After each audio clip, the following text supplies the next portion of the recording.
In Ecuador's oil-rich Amazon region, there are things that time cannot cure. 45-year-old Maria Garofano shows us the abandoned house where she lived for 18 years, next to an oil depot run until the 1980s by Texaco, which today belongs to the U.S. oil giant Chevron. She takes us to the creek that supplied water for her animals, her crops, and her family.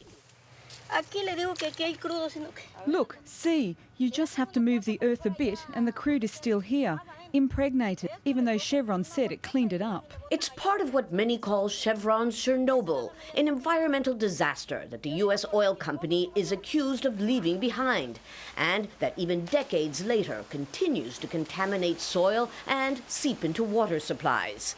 Everywhere you look and dig around here, you find it. There is no denying it. This looks and smells like crude oil.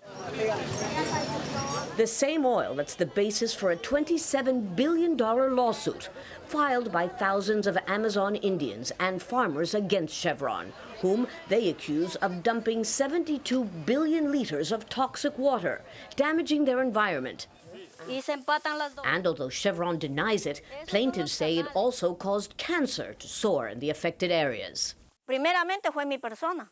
First they detected uterine cancer in me. I'm still supposed to be in treatment. Then my daughter, at age 18, got liver cancer. No one can believe it. After a 16-year legal battle, an Ecuadorian court was nearing a verdict when the presiding judge was forced to recuse himself. In these secretly taped recordings leaked by Chevron, two businessmen met with the judge, who appears to be engaging in inappropriate discussions about the case and its outcome. Proof, says Chevron, that the trial is a farce.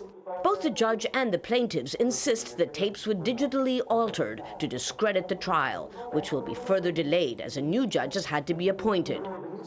The new claims that Chevron discussed the secret tapes in advance has added credence to charges by the plaintiff's legal team that the company manufactured and manipulated the recordings. What Chevron wants is impunity, that this crime go unpunished. That cannot be permitted. Maria, who has suspended her own cancer treatment to pay for her daughter's, says winning the lawsuit is a matter of urgency. We don't have enough money for our treatment. Just one test costs $500. But Chevron insists it's Ecuador's state oil company that should pay, arguing it cleaned up its share of the mess before it left the country. It's now seeking international arbitration. We are not going to pay. We're going to appeal to all different avenues that we can to ensure that the interests of our company are properly defended. They are going after the wrong company here. The plaintiffs believe they will eventually win. The problem is some cannot afford to wait that long. Lucia Newman, Al Jazeera, San Carlos, Ecuador. Karen Hinton is the spokesperson for the plaintiffs in this case against Chevron and joins me now in the studio with more. Thanks for joining us. Now we have this case with the American Indians against Chevron and the introduction now we have of this tape. Tell us, what is on this tape that Chevron says compromises this case? Well, let me first say that Chevron has been trying to discredit the Ecuadorian court system for at least 2 years. Prior to 2008, however, Texaco and then Chevron said that the Ecuadorian courts were fair and that they wanted the trial heard in Ecuador. We originally filed the case, the Ecuadorians originally filed the case in 1993 in an American court, in the U.S. courts. But Texaco and then Chevron wanted it moved to Ecuador. So a U.S. court agreed. It was moved to Ecuador. Then suddenly, when the contamination tests started to come back in the court as evidence was submitted, Chevron suddenly started saying, well, the courts are not fair.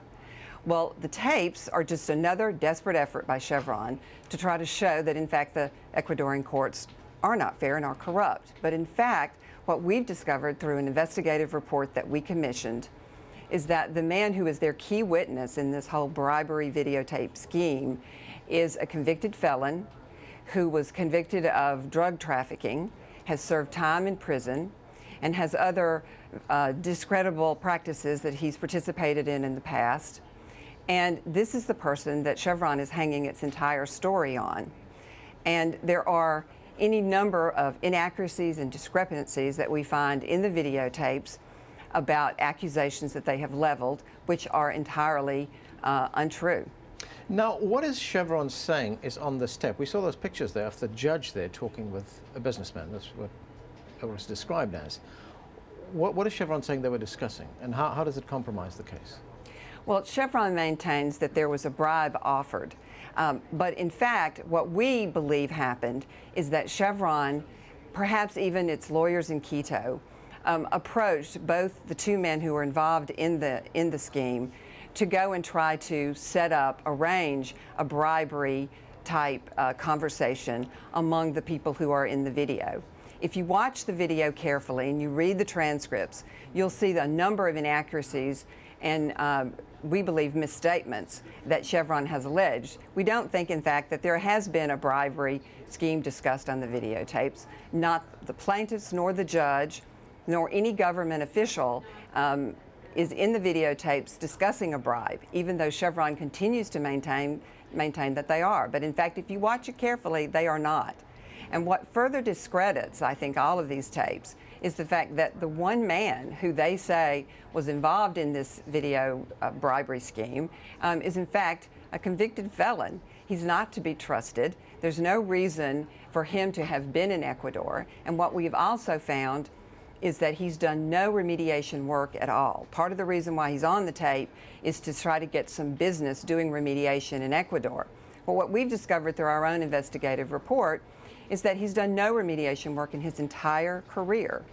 So we have to ask the question, why was he in Ecuador? What was he doing there? Why did he videotape himself trying to nudge everyone in the videotape to try to get them to say that they would take a bribe, when in fact they never do say that. Karen Hinton, we're going to have to leave it there. Thank you for joining us. Thank you. Thank you.